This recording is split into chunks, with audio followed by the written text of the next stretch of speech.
सर्व कापूस उत्पादक शेतकरी मित्रांसाठी आजची सर्वात मोठी बातमी। शेतकरी मित्रांनो, आज दिवसभराचे कापूस बाजारभाव जाहीर झालेले असून कापूस बाजारभावात तुफानवाढीला सुरुवात झालेली आहे।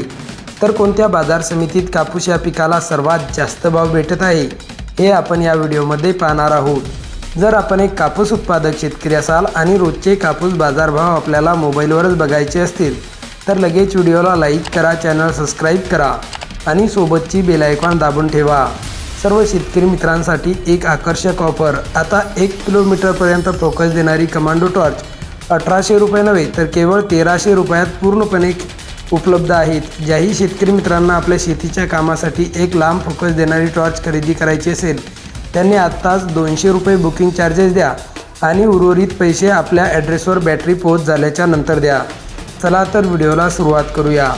सर्वात प्रथम बाजार समितीचे नाव आहे अमरावती। आवक 85 क्विंटलची। कमीत कमी दर 7150 रुपये, जास्तीत जास्त दर 7450 रुपये, तर सर्वसाधारण दर 7300 रुपये।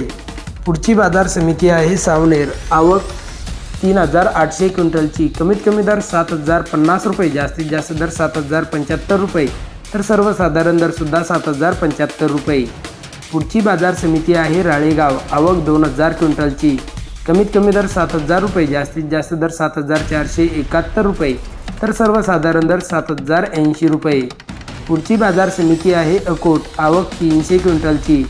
कमीत कमी दर 7250 रुपये, जास्तीत जास्त दर 7690 रुपये, तर सर्वसाधारण दर 7600 रुपये। पुढची बाजार समिती आहे पारशिवनी। आवक 2655 क्विंटलची।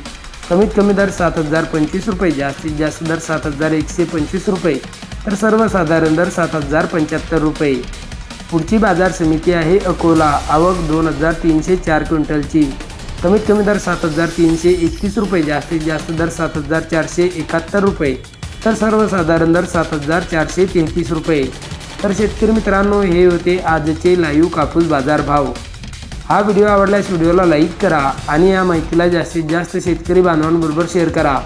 जर आपल्या जिल्ह्याचे बाजारभाव या व्हिडिओमध्ये नसेल आले तर आपल्या नावासह आपल्या जिल्ह्याचे बाजारभाव व्हिडिओ खाली कमेंट करा। पुढच्या व्हिडिओमध्ये आपल्या नावासह आपल्या जिल्ह्याचे बाजारभाव जाहीर केले जातील। तर भेटूया पुढच्या व्हिडिओमध्ये। जय जवान, जय किसान।